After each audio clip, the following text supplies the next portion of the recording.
দেশ এখন স্বৈরাচার মুক্ত। নীলফামারীতে বিএনপির অনুষ্ঠানে বললেন তারেক রহমান, মানুষের অধিকার প্রতিষ্ঠার উপর গুরুত্বারোপ। ক্রসফায়ারে নিহত গোলাম রাব্বানীর পরিবার পাচ্ছে বাড়ি। জামায়াত ক্ষমতায় গেলে দেশকে কল্যাণ রাষ্ট্র হিসেবে প্রতিষ্ঠা করা হবে, দিনাজপুরে বললেন দলের আমির। থাকবে না বৈষম্য, চাঁদাবাজি ও দুর্নীতি।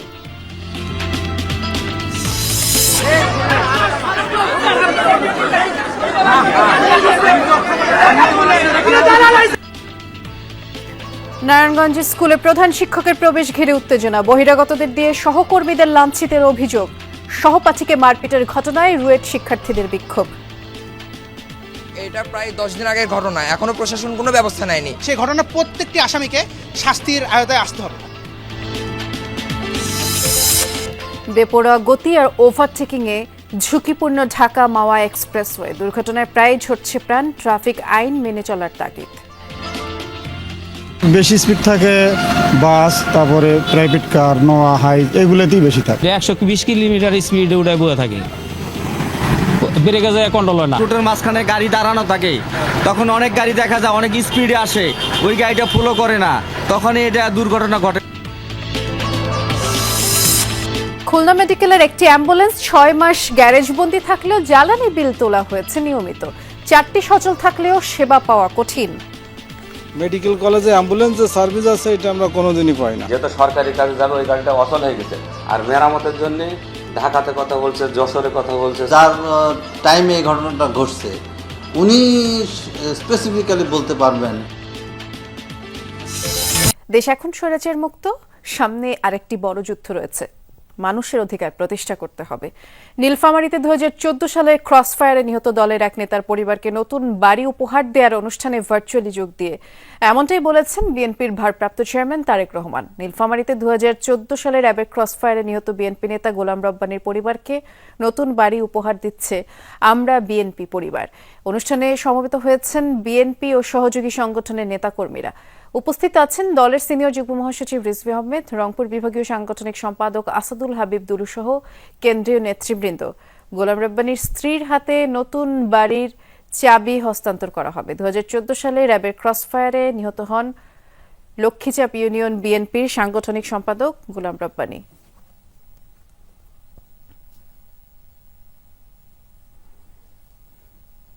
এই অনুষ্ঠানে ভার্চুয়ালি যুক্ত হয়ে এই মুহূর্তে বক্তব্য রাখছেন তারেক রহমান। সরাসরি আমরা তার বক্তব্যেই যাচ্ছি।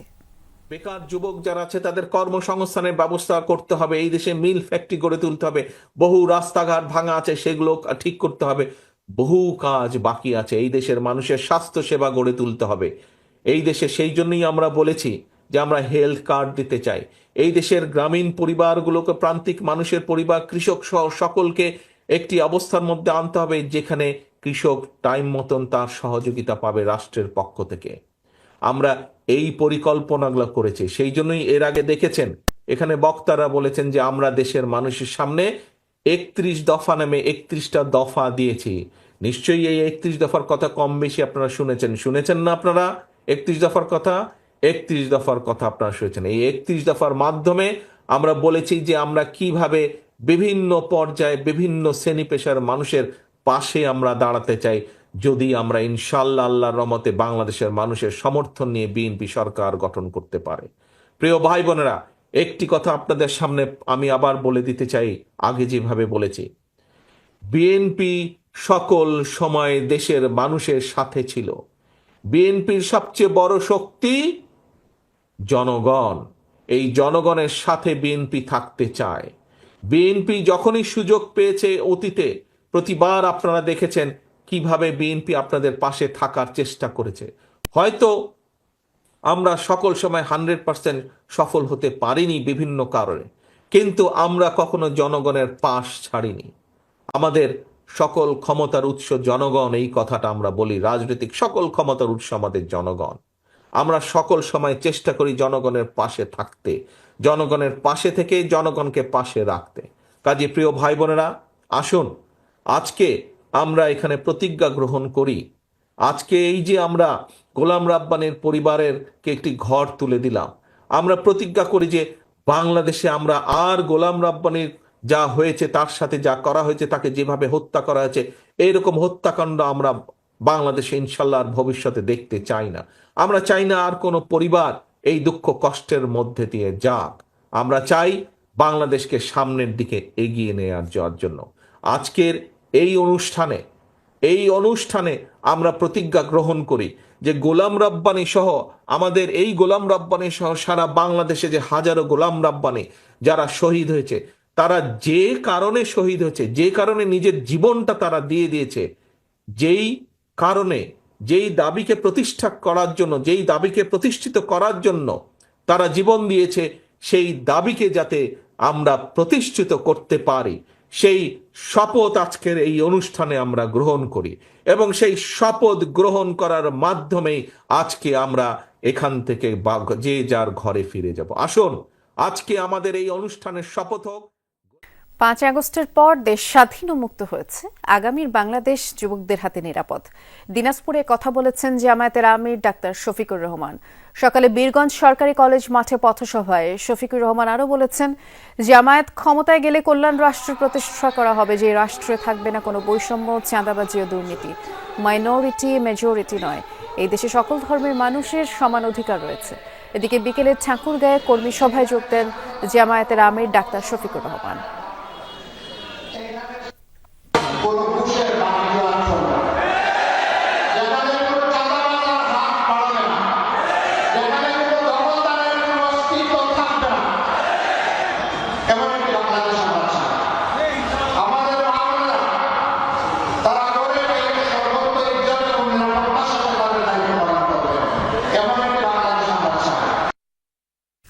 নারায়ণগঞ্জ হাই স্কুল অ্যান্ড কলেজে দীর্ঘদিন পর প্রধান শিক্ষকের প্রবেশ ঘিরে উত্তেজনা দেখা দেয়। অভিযোগ উঠেছে বহিরাগতদের দিয়ে সহকর্মীদের লাঞ্ছিত করার। শিক্ষক ও অভিভাবকরা জানিয়েছেন, বৈষম্য বিরোধী আন্দোলনের পর আজ প্রথম বহিরাগতদের নিয়ে স্কুলে প্রবেশ করেন প্রধান শিক্ষক মাহমুদুল হাসান ভূঁইয়া। এ সময় শিক্ষকদের লাঞ্ছিত করা হয়। এরই প্রতিবাদে শিক্ষক ও শিক্ষার্থীরা নারায়ণগঞ্জ প্রেস ক্লাবের সামনে মানববন্ধন ও বিক্ষোভ করেন। অনিয়ম ও দুর্নীতির অভিযোগ এনে প্রধান শিক্ষকের অপসারণের দাবিও জানান তারা। এ সময় বক্তারা বলেন, প্রধান শিক্ষকের বিরুদ্ধে বিভিন্ন অভিযোগ তদন্তে কমিটি করা হলেও 4 মাসও প্রতিবেদন জমা দেওয়া হয়নি। দ্রুততম সময়ের মধ্যে তদন্ত প্রতিবেদন দাখিলের দাবি তারা জানিয়েছেন। এ বিষয়ে প্রধান শিক্ষকের কোনো বক্তব্য পাওয়া যায়নি। শিক্ষার্থীকে মারপিটের ঘটনায় রাজশাহী প্রকৌশল ও প্রযুক্তি বিশ্ববিদ্যালয় রুয়েটের সামনে রাজশাহী ঢাকা মহাসড়ক অবরোধ করে মানববন্ধন ও বিক্ষোভ করেছেন শিক্ষার্থীরা। সকাল থেকে তারা সড়কটিতে অবস্থান নিয়ে বিক্ষোভ শুরু করেন। এ সময় তারা 5 দফা দাবি জানিয়ে বলেন, গত 16 ডিসেম্বর রাতে নগরীর ভদ্রা জামালপুর এলাকায় এক ব্যবসায়ীর সন্ত্রাসী বাহিনীর হামলার শিকার হন রুয়েটের এক শিক্ষার্থী। ওই ঘটনার বিষয়ে জানাতে গেলেই দফায় দফায় হামলার শিকার হন রুয়েটের শিক্ষক ও অন্যান্য শিক্ষার্থীরা। এ বিষয়ে থানায় মামলা করা হলে 2 জনকে গ্রেফতার করে পুলিশ। তবে পুলিশের দুর্বল প্রতিবেদনের কারণে আসামিরা আদালত থেকে জামিন পেয়েছে বলে অভিযোগ করেন ছাত্রছাত্রীরা। তারা পুলিশ টহল ও পুলিশ বক্স বাড়ানোর দাবি জানিয়েছেন। আর জড়িতরা ছাড় পাবে না, পুলিশি টহল বাড়ানো হবে। ঊর্ধ্বতন পুলিশ কর্মকর্তাদের এমন আশ্বাসে প্রায় 4.5 ঘন্টা পর মহাসড়ক থেকে সরে যান শিক্ষার্থীরা। অবরোধের সময় এই পথের গাড়িগুলো বিকল্প রুট দিয়ে চলাচল করে। আমাদের প্রথম দাবিটা ছিল যে আমাদের 16 ডিসেম্বর যেই ঘটনা ঘটছে, সেই ঘটনার প্রত্যেকটি আসামিকে শাস্তির আওতায় আসতে হবে। স্থানীয় দোকানদারদের সাথে একটি বাকবিতণ্ডার প্রেক্ষিতে তাদের সাথে এক পর্যায়ে তারা আমাদেরকে দফায় দফায় হামলা করে এবং পরবর্তীতে পুলিশের সামনে আমাদেরকে হত্যার উদ্দেশ্যে আমাদের শিক্ষার্থীদেরকে হামলা করে। এটা প্রায় 10 দিন আগের ঘটনা, এখনো প্রশাসন কোনো ব্যবস্থা নেয়নি। তো আমরা যদি কিছু না করি বা কোনো আন্দোলন না করি, তাহলে আসলে প্রশাসন এইদিকে কোনো ভ্রুক্ষেপ করছে না। বেপরোয়া গতি আর ওভারটেকিংয়ে ঝুঁকিপূর্ণ হয়ে উঠেছে ঢাকা মাওয়া এক্সপ্রেসওয়ে। প্রায় দুর্ঘটনা ঘটছে। হাইওয়ে পুলিশের হিসাব বলছে, গত 1 সপ্তাহে মুন্সিগঞ্জ অংশে 8 জনের প্রাণ গেছে, আর 1 বছরে এই সংখ্যা অর্ধশতাধিক। এসব দুর্ঘটনার জন্য যাত্রীরা চালকদের বেপরোয়া মনোভাবকেই দায়ী করেছেন আর ট্রাফিক আইনের কঠোর প্রয়োগও চেয়েছেন। ঢাকা মাওয়া মহাসড়ক দ্রুত গতিতে যান চলাচলে দেশের প্রথম এক্সপ্রেসওয়ে। 4 লেনের মূল এক্সপ্রেসওয়ের পাশে আরো 4 লেনের সার্ভিস সড়ক। এছাড়াও আছে ফ্লাইওভার, আন্ডারপাস, ইন্টারচেঞ্জ, ওভারব্রিজ। এর মধ্যেও প্রায় ঘটে ছোট বড় দুর্ঘটনা। গত এক সপ্তাহে প্রাণ গেছে 8 জনের। হাইওয়ে পুলিশের হিসাবে বছর জুড়ে মুন্সিগঞ্জ অংশে মোট 46টি দুর্ঘটনা ঘটেছে। নিহত অর্ধ শতাধিক, আহত 100-রও বেশি মানুষ। অবশ্য ফায়ার সার্ভিসের হিসাবে দুর্ঘটনার সংখ্যা 64। প্রতিনিয়ত এমন দুর্ঘটনায় শঙ্কিত যাত্রীরা। 80 কিলোমিটার স্পিডে 120 কিলোমিটার স্পিডে উঠে বয়ে থাকে, ব্রেকে যায় কন্ট্রোল হয় না। ওভারটেক নিয়ন্ত্রণের বাইরে চলে গেলে তো এই ঝামেলাগুলো হয়। যাত্রী সামনে গাড়ি ব্রেক করলে দেখা গেলে এত দুর্ঘটনা হয় না। কিছু ড্রাইভারও গাছমি আছে, কিছু যাত্রীরও গাছমি আছে। এটা যদি কঠোর হাতে যদি না দেয়, প্রশাসন তো এই জিনিসটা দমন করে না। দুর্ঘটনা হওয়ার পর আমরা নিউজগুলোতে প্রায় দেখি যে ফিটনেসবিহীন গাড়ি বা চালকদের লাইসেন্সগুলো রিনিউ করে না। এইগুলো যদি আগে থেকে কর্তৃপক্ষ পদক্ষেপ নিত তাহলে এই দুর্ঘটনাগুলো তো ঘটতো না। এদিকে নিষেধাজ্ঞা থাকলেও দেখা যায় যত্রতত্র পারাপার, পার্কিং, যাত্রী ওঠানামা সহ ট্রাফিক আইন অমান্যের হিড়িক। নির্ধারিত গতিসীমা থোড়াই কেয়ার করেন বেশিরভাগ চালক। ঘন্টায় সর্বোচ্চ 80 কিলোমিটারে যানবাহন চলার কথা, তবে হাইওয়ে পুলিশের যে স্পিড গান রয়েছে সেখানে আমরা দেখতে পাচ্ছি অধিকাংশ যানবাহনই তা মানছে না। এই সড়কে যানবাহনের দুর্ঘটনার অন্যতম এটিও একটি কারণ। এরা 80 কোনো সময় চালায় না, 80-র উপরেই থাকে অল টাইম প্রায়। বেশি স্পিড থাকে বাস, তারপরে প্রাইভেট কার, নোয়া, হাইস, এগুলোতেই বেশি থাকে। চালকরা বলছেন ঘন কুয়াশায় পথ দেখতে সমস্যা, তাই ঘটছে দুর্ঘটনা। কুয়াশার টাইমে অনেক সময় দেখা গেছে রুটের মাঝখানে গাড়ি দাঁড়ানো থাকে, তখন অনেক গাড়ি দেখা যায় অনেক স্পিডে আসে, ওই গাড়িটা ফলো করে না, তখন এটা দুর্ঘটনা ঘটে। কিছু কিছু প্রাইভেট মোটরসাইকেল ঘুরতে আসে, কখনো এই রোডে তো চলাফেরা নেই ওনাদের, ঠিক আছে, এই কারণে ওনারা বিশৃঙ্খলভাবে চলায় দুর্ঘটনা ঘটায়। অতিরিক্ত গতিতে গাড়ি চালানো হয়, ঠিক আছে, তার জন্য নিয়ন্ত্রণ হারায় ফেলায়, এর জন্য এই অ্যাক্সিডেন্টগুলো বেশি হচ্ছে। দুর্ঘটনা এড়াতে নিয়ম মানার আহ্বান ফায়ার সার্ভিসের। আর হাইওয়ে পুলিশ বলছে আইন অমান্যকারীদের বিরুদ্ধে ব্যবস্থা নেওয়ার কথা।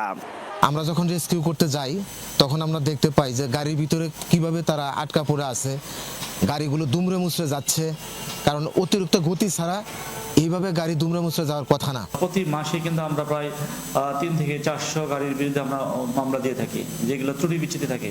আমরা বিশেষ করে এক্সপ্রেস ওয়েতে বেপরোয়া গতির গাড়িটাকে বেশি প্রায়োরিটি দেই। সেকেন্ড প্রায়োরিটি ফিটনেস এবং ড্রাইভিং লাইসেন্স, এটাকে আমরা বেশি প্রায়োরিটি দেই। 2020 সালে চালু হয় ঢাকা মাওয়া এক্সপ্রেসওয়ে। এবছর মুন্সিগঞ্জ অংশে শৃঙ্খলা ভঙ্গে সড়ক পরিবহন আইনে মামলা হয়েছে 2469টি। আরাফাত রায়হান সাকিব, যমুনা নিউজ, মুন্সিগঞ্জ।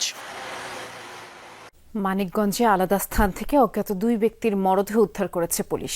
সকালে মানিকগঞ্জ বাসস্ট্যান্ড ও সদর উপজেলার পুলিশ ক্যাম্প এলাকা থেকে মরদেহ দুটি উদ্ধার করা হয়। পুলিশ জানায় বাসস্ট্যান্ড এলাকায় একটি পিঠা বিক্রির খোলা দোকানে আনুমানিক 50 বছরের এক ব্যক্তির মরদেহ দেখতে পেয়ে পুলিশে খবর দেয় স্থানীয়রা। এছাড়া জিয়াগির পুলিশ ক্যাম্প এলাকায় ভাড়া বাসা থেকে এক যুবকের অর্ধগলিত মরদেহ উদ্ধার করা হয়। এলাকাবাসী জানিয়েছে গত 22 ডিসেম্বর ওই যুবক সহ 3 জন ঘরটি ভাড়া নিয়েছিলেন। পরদিন থেকেই রুমে তালা ঝুলছিল। সকালে দুর্গন্ধের উৎস খুঁজতে গিয়ে ঘরের মেঝেতে অর্ধগলিত মরদেহ পড়ে থাকতে দেখেন প্রতিবেশীরা। পরে পুলিশকে খবর দেওয়া হয়। অজ্ঞাত 2 মরদেহের পরিচয় শনাক্ত ও ঘটনার রহস্য উন্মোচনে কাজ করছে পুলিশ।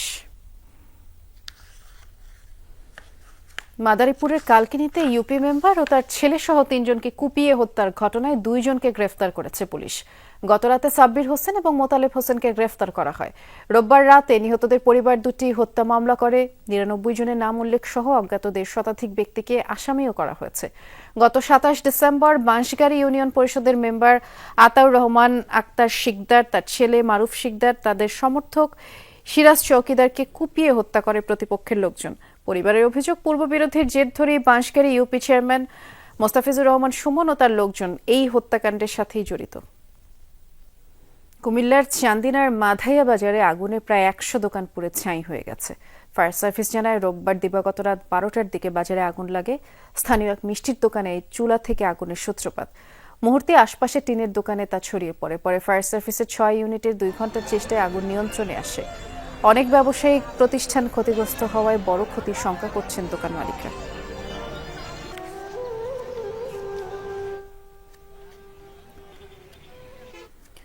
মাদারীপুরের শিবচরে পৌর বাস টার্মিনালে সার্ভিসিং এর জন্য রাখা একটি বাস আগুনে পড়েছে। গতকাল গভীর রাতে এই ঘটনা ঘটেছে। পুলিশ জানিয়েছে Zajira cantonment public school and কলেজের শিক্ষার্থীদের যাতায়াতের জন্য মনির হোসেনের মালিকানাধীন একটি বাস শিবচর পৌর টার্মিনালে সার্ভিসিংয়ের জন্য রাখা ছিল। রাস্তা দিয়ে যাওয়ার সময় একটি পিকআপ ভ্যানের চালক বাসটিতে আগুন দেখতে পায় এবং তার চিৎকারে আশপাশের লোকজন ছুটে যান। খবর দেওয়া হয় ফায়ার সার্ভিসে। 1 ঘন্টার চেষ্টায় আগুন নিয়ন্ত্রণেও আনা হয়, তবে এরই মধ্যে বাসের ভেতরের বেশিরভাগ অংশই পুড়ে যায়। কিভাবে আগুন লাগলো তা খতিয়ে দেখা হচ্ছে। খুলনা মেডিকেল কলেজ হাসপাতালে 6টি অ্যাম্বুলেন্স, যার মধ্যে 2টি গ্যারেজবন্দি, অথচ মেরামত আর জ্বালানি খরচের বিল ঠিকই উঠছে। বাকিগুলো ব্যবহারের সুযোগ পাওয়া কঠিন। এতে করে রোগীরা পড়েছে বেশ ভোগান্তিতে। নগরীর নূরনগর এলাকার একটি গ্যারেজ। গেল জুলাই থেকে মেরামত চলছে খুলনা মেডিকেল কলেজ হাসপাতালের এই অ্যাম্বুলেন্সটি, নম্বর 1877। কাজ শেষ না হলেও আগেই তুলে নেওয়া হয়েছে 3 লাখ টাকা বিলের পুরোটাই। বিল করে নিয়ে গেছে, আর এইভাবে প্রচলিত এইভাবেই হয়, কারণ ওই যখন বছর শেষ হয় দেখা গেল যে কাভারেজ দিতে পারে না, হয়তো ওই বিল আগে করে নিয়ে যায়, করে নিয়ে পরে হয়তো কাজ করায়। হাসপাতালের গ্যারেজে থাকা আরেকটি অ্যাম্বুলেন্স দীর্ঘদিন ধরেই অব্যবহৃত। এটির নম্বর 2506, অথচ গাড়ির জ্বালানি খরচের বিল উঠেছে ঠিকই। হাসপাতালের বাকি 4টি অ্যাম্বুলেন্স সচল থাকলেও সেবা পাওয়া কঠিন।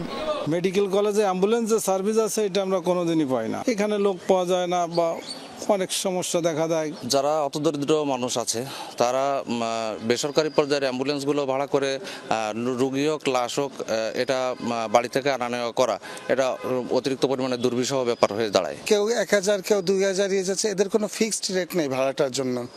যে যেভাবে পাচ্ছে সেইভাবে নেওয়ার চেষ্টা করছে। আমরা বেসরকারি অ্যাম্বুলেন্স আছে বলেই রোগীরা সেবা পায়, কোনো সরকারি হসপিটালে অ্যাম্বুলেন্স সেইভাবে নেই বলে সেবা পায় না। হাসপাতালের ভেতরে একটি কক্ষ অ্যাম্বুলেন্স চালকদের জন্য বরাদ্দ। ভর দুপুরে সেখানে গিয়ে পাওয়া গেল না কাউকে, তালাবদ্ধ রুম। বিষয়টি জানতে পরিচালকের কক্ষে যমুনা টেলিভিশন। তিনি তলব করলেন চালকদের। যেহেতু সরকারি কাজে যাবে ওই গাড়িটা অচল হয়ে গেছে, আর মেরামতের জন্য ঢাকাতে কথা বলছে, যশোরে কথা বলছে, স্যার কোনো জায়গায় ইঞ্জিনের এত পরিমাণ রেট, তো আমাদের যে বরাদ্দ না থাকায় উনি কাজগুলো করতে পারছিলেন না। তো তখন বললো যে সরকারি কাজ তো চালা যেতে হবে, তখন অতিরিক্ত 3টা কি 4টা স্লিপ স্যার ওই গাড়ির নামে ইস্যু করে অ্যাম্বুলেন্স দিয়ে ব্যবহার করা হয়েছে। যে কর্মকর্তা যার টাইমে এই ঘটনাটা ঘটছে উনি স্পেসিফিক্যালি বলতে পারবেন যে আসলে ওই সময় কী ঘটনা ঘটছিল বা কোন প্রেক্ষিতে এই ধরনের কাজ করা হয়েছে। বিভাগের 10 জেলা ছাড়াও আশেপাশের জেলার রোগীরাও সেবা নিতে আসেন খুলনা মেডিকেলে। জারিন অর্নি, যমুনা নিউজ। রূপগঞ্জের ছাত্রদল নেতা পাভেল হত্যার ঘটনায় জড়িতদের গ্রেফতারের দাবিতে বিক্ষোভ ও মানববন্ধন হয়েছে। সকালে কাঞ্চন পৌর কার্যালয়ের সামনে মানববন্ধন করেন পৌর বিএনপি ও নিহতের পরিবারের সদস্যরা। বলেন, গত 24 ডিসেম্বর পৌর বিএনপি ও স্বেচ্ছাসেবক দলের ঝগড়া থামাতে গিয়ে মারা যান পৌর ছাত্র দলের সাবেক আহ্বায়ক পাভেল মিয়া। পরিবারের দাবি 6 নম্বর ওয়ার্ড বিএনপির সাধারণ সম্পাদক বায়েজিদ হোসেন এবং তার লোকজন এই হত্যায় জড়িত। এই ঘটনায় বায়েজিদ সহ ওয়ার্ড বিএনপির 4 নেতাকে দল থেকে বহিষ্কার করলেও কাউকে এখন পর্যন্ত গ্রেফতার করা যায়নি। তাই বিক্ষুব্ধ হয়ে এমন প্রতিবাদ জানিয়েছেন মানববন্ধনকারীরা।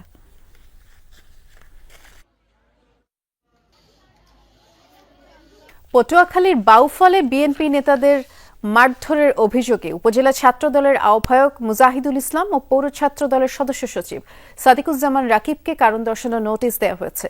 রোববার রাতে জেলা ছাত্র দলের যুগ্ম আহ্বায়ক হারুনুর রশিদ স্বাক্ষরিত পৃথক 2টি চিঠিতে এই তথ্য জানানো হয়। 24 ঘন্টার মধ্যে অভিযুক্তদের লিখিত ও মৌখিক ব্যাখ্যা প্রদানের জন্য নির্দেশ দেওয়া হয়েছে ওই চিঠিতে। এর আগে কালাইয়া ইউনিয়ন বিএনপির সভাপতি জসিমউদ্দিন তুহিন, উপজেলা স্বেচ্ছাসেবক দলের যুগ্ম আহ্বায়ক আমির হোসেন, উপজেলা ছাত্র দলের সদস্য সচিব মিজানুর রহমানকে মারধরের ভিডিও সামাজিক মাধ্যমে ছড়িয়ে পড়লে তাদের বিরুদ্ধে কারণ দর্শানোর নোটিশ দেওয়া হয়। বাংলাদেশে ধর্মীয় উগ্রবাদের কারণে সংখ্যালঘুদের উপরে কোনো হামলার ঘটনা ঘটেনি, এমনটাই বলেছেন ধর্ম বিষয়ক মন্ত্রণালয়ের উপদেষ্টা ডক্টর আ.ফ.ম. খালিদ হোসেন। দুপুরে পটুয়াখালী ইসলামিক ফাউন্ডেশন পরিদর্শন শেষে প্রশিক্ষণরত ইমাম ও মুয়াজ্জিনদের সাথে মতবিনিময় করেন তিনি। ধর্ম উপদেষ্টা বলেছেন, বহির্বিশ্ব বাংলাদেশের সাম্প্রদায়িক সম্প্রীতি নিয়ে উদ্বেগ প্রকাশ করছে, তবে দেশে সংখ্যালঘুদের উপরে হামলার কোনোটি ধর্মীয় উগ্রবাদে নয়, রাজনৈতিক কারণে। নির্যাতনের ঘটনায় 93টি মামলায় 72 জনকে গ্রেফতার করা হয়েছে বলেও খালিদ হোসেন জানিয়েছেন। সভায় জেলা প্রশাসক আবু হাসনাত মোহাম্মদ আরেফিন সহ অন্যান্যরাও উপস্থিত ছিলেন। হিন্দু বাড়িতে, বৌদ্ধের বাড়িতে, খ্রিস্টানের বাড়িতে নৃতাত্ত্বিক জাতিগোষ্ঠীর উপাসনালয় বাড়িতে যে ছোটোখাটো ঘটনাগুলো ঘটেছে, নট এ রিলিজিয়াস রিজন, একটা অবভিয়াসলি পলিটিক্যাল মোটিভেশন। চুয়াডাঙ্গায় প্রতিনিয়তই ঘটছে চুরি ছিনতাইয়ের ঘটনা, বিশেষত মোবাইলের দোকান টার্গেট করে প্রায়ই চুরি হচ্ছে। কড়া নিরাপত্তার সিসি ক্যামেরা থাকা সত্ত্বেও বীর দর্পে চুরি করে নিয়ে যাচ্ছে চোরচক্র। মামলা হলেও আইনের আওতায় আসছে না চুরির সাথে জড়িতরা, এবং চুরির মালামালও উদ্ধার হয়নি। পুলিশের দাবি, চোরচক্রের সদস্যরা ট্রেনে অন্য এলাকা থেকে এসে স্বল্প সময়ে চুরি করে আবার সটকে পড়ছে। সম্প্রতি চুয়াডাঙ্গা শহরের একটি মোবাইলের দোকানে এভাবেই মালামাল লুট করে নেয় চোরচক্র। দিনের আলোয় সকাল 6:45টার দিকে এমন দুঃসাহসিক চুরির ঘটনায় হতবাক স্থানীয়রা। প্রথমে দোকানের তালা কেটে চুরি, পরে আবার নতুন তালা লাগিয়ে সটকে পড়ে চোরচক্র। এভাবেই গত কয়েক বছরে জেলার বিভিন্ন প্রান্তে অন্তত 17টি মোবাইলের দোকানে চুরির ঘটনা ঘটেছে, অথচ একটিতেও চোর আটক কিংবা চুরির মালামাল উদ্ধার করতে পারেনি পুলিশ। আমারই আরেকটা দোকান ছিল নিউ মার্কেট গেটে, সেটা 2016 সালে শুরু হয়। ব্যবসায়ীকে সমস্ত মোবাইল তখন আমার নিয়ে যায় এবং নগদ অর্থে যেটুকু ছিল সেটাও নিয়ে গেছিলো। মোবাইলের IMEI নাম্বার সহ যা ছিল সবই আমি প্রশাসনকে দিয়েছিলাম। তো 1 মাস 2 মাসের মধ্যে আমার কোনো প্রতিকার হয়নি, আস্তে আস্তে জিনিসটা ধামাচাপা পড়ে গেছে। আমাদের লাইন থেকে 10 না 18 কিলো দূর এই পর্যন্ত সেখানে চোররা রাস্তা করছে, সেখানকার ছবিও আমি সব কিছু আমি প্রশাসনের কাছে গতকালকে আমি অর্পণ করেছি। ব্যবসায়ীদের অভিযোগ, চোর ধরা না পড়ায় টার্গেট করে শুধু মোবাইলের দোকানে ঘটছে এমন ঘটনা। একের পর এক ব্যবসা প্রতিষ্ঠানে চুরির ঘটনায় উদ্বিগ্ন ব্যবসায়ীরা। পুঁজি হারিয়ে নিঃস্ব হওয়ার পথে কেউ কেউ। প্রশাসন অনেক জায়গায় ঘুরছি, কোনোটাই কোনো কুলকিনারা পাই নাই। আমি সেই সময় একবার নিঃস্ব হয়ে গেছিলাম। তারপরে আবার তিলে তিলে আমি আবার উঠে দাঁড়িয়েছি, ব্যবসা করতেছি। রিপন ভাই আজকে চুয়াডাঙ্গা নিউ মার্কেটে তার দোকান ছিল একটা, সেখানে চুরি হয়েছে, সে একবার অনেক ক্ষতিগ্রস্ত হয়েছে। আবার এই যে নাফিস টেলিফোন, তার একটা চুরি হয়ে গেল, সে তো নিঃস্ব হয়ে যাচ্ছে। 80টা স্মার্টফোন, সাথে কিছু ক্যাশ টাকা, টোটালে আনুমানিক আমার IMEI সহ সব কিছু ডকুমেন্টস আছে। আমার 9.5 লক্ষ টাকা আমার চুরি হয়েছে। আমরা এখন আতঙ্কিত, কারণ একটা চুরি কোনো শুরু হয় আমরা আজ পর্যন্ত পাই নাই। সরকারকে ভ্যাট ট্যাক্স দিয়ে আমরা এখানে ব্যবসা করি, আমাদের ব্যবসা প্রতিষ্ঠানগুলো একের পর এক চুরি হয়ে যাচ্ছে। গরু বিক্রি করে, কারো জমি বিক্রি করে, বাপের রিটায়ারমেন্টের টাকা নিয়ে এসে আমরা আজকে সন্তানরা ব্যবসা করছি। আমাদের অত্যন্ত কষ্টের বিনিময়ে এই ব্যবসা সফলতা অর্জন করার জন্য চেষ্টা করি। পুলিশের দাবি, চোরচক্রের সদস্যরা ভিন্ন এলাকার, ট্রেন যোগে এসে দ্রুত চুরি করে সরে যায়। তবে এবার চোরচক্রের সদস্যদের ধরতে অনেকটা এগিয়েছে তারা। বাস্তব পুলিশ মোটামুটি নজরদারি রাখতে পারে, আর ভাড়াও কম, সব কিছু মিলে তারা ট্রেনকে পছন্দ করে, ট্রেনে করে আসে এবং চুরিটা করতে সর্বোচ্চ সময় লাগে হলো 30 মিনিট। চুয়াডাঙ্গা জেলা পুলিশ আশাবাদী যে প্রতিটা মোবাইল চুরির ঘটনায় আমরা ডিটেক্ট করতে পারবো। হরহামেশাই চুরির ঘটনায় নিরাপত্তা চেয়ে রাস্তায় নেমেছে ব্যবসায়ীরা। প্রতিটি ঘটনার সাথে জড়িতদের আইনের আওতায় আনার দাবি তাদের। জিসান আহমেদ, যমুনা নিউজ, চুয়াডাঙ্গা। মাদারীপুরের কালকিনির দক্ষিণ কৃষ্ণনগর ও চর বিভাগদি গ্রামের মাঝ দিয়ে বয়ে চলা খালটি দখল দূষণে এখন মৃতপ্রায়। খালে ময়লা ফেলায় দূষিত হয়ে পড়েছে পানি, এতে করে চরম ভোগান্তিতে পড়েছে এই 2 গ্রামের বাসিন্দারা। উচ্ছেদ অভিযান ও খনন শুরু করার আশ্বাস দিয়েছেন প্রশাসনের কর্মকর্তারা। এক সময়ের প্রবাহমান খাল এটি, দখল আর আবর্জনায় বন্ধ পানি প্রবাহ। অথচ বলা হচ্ছে 200 বছরের পুরনো এই খাল দিয়ে এক সময় চলত শত শত নৌযান। মাদারীপুরের কালকিনি পৌরসভার দক্ষিণ কৃষ্ণনগর ও চর বিভাগদি গ্রামের মাঝ দিয়ে বয়ে গেছে চর বিভাগদি খাল। দীর্ঘদিন সংস্কার না হওয়ায় পরিণত হয়েছে নর্দমায়। আবর্জনার দুর্গন্ধে অতিষ্ঠ জনজীবন, চরম ভোগান্তিতে 2 গ্রামের মানুষ। এইটা একটা খাল ছিল, ওই খাল দিয়ে তো অন্য চলাচল করতো। জলাবদ্ধতার কারণে আমরা থাকতে পারি না। এই ডেঙ্গু মশা উৎপন্ন অনেক মনে করেন রোগী হাসপাতালে স্যার ভুগতেছে। দোনো পাশের লোকজনেরা, বাচ্চা কাচ্চারা সবারই তো অসুবিধা। দ্রুত চাই যে এটা একটু কাজটা হলে পরিষ্কার করুক, আর নাহলে ড্রেনের কাজটা হোক। উচ্ছেদ অভিযান এবং খাল খনন শুরুর আশ্বাস উপজেলা নির্বাহী কর্মকর্তার। কালকিনি পৌরসভার যে অন্যান্য যে খালগুলো রয়েছে, আমরা পর্যায়ক্রমে প্রত্যেকটা খাল খনন, পরিষ্কার এবং অবৈধ দখল মুক্ত করার উদ্যোগ গ্রহণ করব। দ্রুত সময়ের মধ্যে খাল রক্ষায় কার্যকর পদক্ষেপ দেখতে চায় গ্রামবাসী। সাইফ আহমেদ, যমুনা নিউজ। পটুয়াখালীতে একটি পিকআপ ভর্তি 20 মণ শাপলা পাতা মাছ জব্দ করেছে পুলিশ। এ সময় চাঁদাবাজির অভিযোগে বিএনপি সহযোগী সংগঠনের 2 নেতা সহ 9 জনকে আটক করা হয়েছে। ভোরে কলাপাড়া কুয়াকাটা মহাসড়কের বিষকানি এলাকা থেকে এসব মাছ জব্দ করা হয়। পুলিশ জানায় মহিপুর মৎস্য বন্দর থেকে শাপলা পাতা মাছ পাচার করছিল একটি চক্র। পিকআপটি বিষকানি এলাকায় পৌঁছালে টিয়াখালী ইউনিয়ন স্বেচ্ছাসেবক দলের যুগ্ম আহ্বায়ক জুয়েল রানা, একই ইউনিয়নের ছাত্রদল সভাপতি মোহাম্মদ ইমরান সহ কয়েকজন পুলিশ পরিচয়ে তাদের কাছে চাঁদা দাবি করে। এ সময় মাছগুলো তারা লুট করে নেয়। খবর পেয়ে পুলিশ ঘটনাস্থলে পৌঁছে একটি ছুরি, প্রাইভেট কার, মোটরসাইকেল, অটোরিকশা সহ 9 জনকে আটক করে। আর জব্দকৃত মাছ বন বিভাগের উপস্থিতিতে মাটি চাপা দেওয়া হবে বলেও জানায় পুলিশ।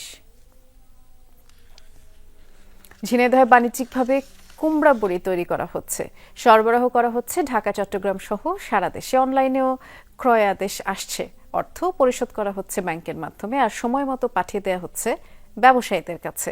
কারখানায় কাজের সুযোগ পেয়েছেন স্থানীয়রা। ঝিনাইদহের শৈলকুপার ওয়াহিদ হাসান লেখাপড়া শেষ করে চাকুরির পেছনে না ছুটে ব্যবসায়ের পাশাপাশি করছেন কুমড়া বড়ি তৈরির কারখানা। কারখানায় কাজ করছেন 30 জন নারী পুরুষ। বাড়ির কাজের পাশাপাশি 3-4 ঘন্টা বড়ি তৈরি করে যা পারিশ্রমিক পায় তা দিয়ে ভালোই চলে তাদের সংসার। বড়ি তৈরি করে রোদে শুকিয়ে প্যাকেটে করে ঢাকা, খুলনা, চট্টগ্রাম, রাজশাহী সহ দেশের বিভিন্ন জেলায় সরবরাহ করা হচ্ছে। চাল কুমড়া, মাছ কালার ডাল, এগুলা দিয়ে মেশিনে ফিসে আমরা বড়ি তৈরি করি। 4 বছর কাজ করছে এই জায়গা। বাড়িতে ডাল কুটে নিয়ে আসা হয়, নিয়ে এসে হানে ফানানো হয়। 8টায় আসি, 12টায় যাই, দিন 100 টাকা করে হাজিরা দেয়, তাই আমাদের সংসারের পাশাপাশি চলে। সারা দেশ থেকে অনলাইনের মাধ্যমে অর্ডার নেন, সে অনুযায়ী যোগান দেওয়া হয়। আমার যে মাল তৈরি করি সে মালের অনেক চাহিদা আছে এবং তারপরে নিজে বেকারত্ব দূর করার চেষ্টা করে এলাকার লোকজনের কর্মসংস্থান সৃষ্টি করছি। আমার এখানে প্রায় 30 থেকে 35 জন মহিলা কাজ করে এবং পুরুষ মানুষ আরও 4-5 জন কাজ করে। আগামী 3 মাস চলবে বড়ি তৈরির কাজ। প্রতিদিন 10 মণ বড়ি তৈরিতে খরচ হয় প্রায় 45,000 টাকা। সোভান চৌধুরী, যমুনা নিউজ। নৈসর্গিক সৌন্দর্যের লীলাভূমি কুয়াকাটা সমুদ্র সৈকতে বছরের শেষ সূর্যাস্ত উপভোগ করতে প্রতি বছর হাজারো পর্যটকের আগমন ঘটে। 31st নাইট আর নিউ ইয়ার উপলক্ষে এবারও নতুন রূপে সেজেছে কুয়াকাটা। 2025 সালের প্রথম দিন সমুদ্র সৈকতে প্রকৃতির সঙ্গে উদযাপন করতে দেশের বিভিন্ন প্রান্ত থেকে পরিবার পরিজন নিয়ে কুয়াকাটায় যাচ্ছেন পর্যটকরা। হোটেলগুলো নতুন রূপে সেজেছে। 50% পর্যন্ত ছাড়ের ঘোষণাও দেওয়া হয়েছে নিউ ইয়ার উপলক্ষে। প্রশাসনের পক্ষ থেকে কড়া নিরাপত্তার ব্যবস্থাও নেওয়া হয়েছে।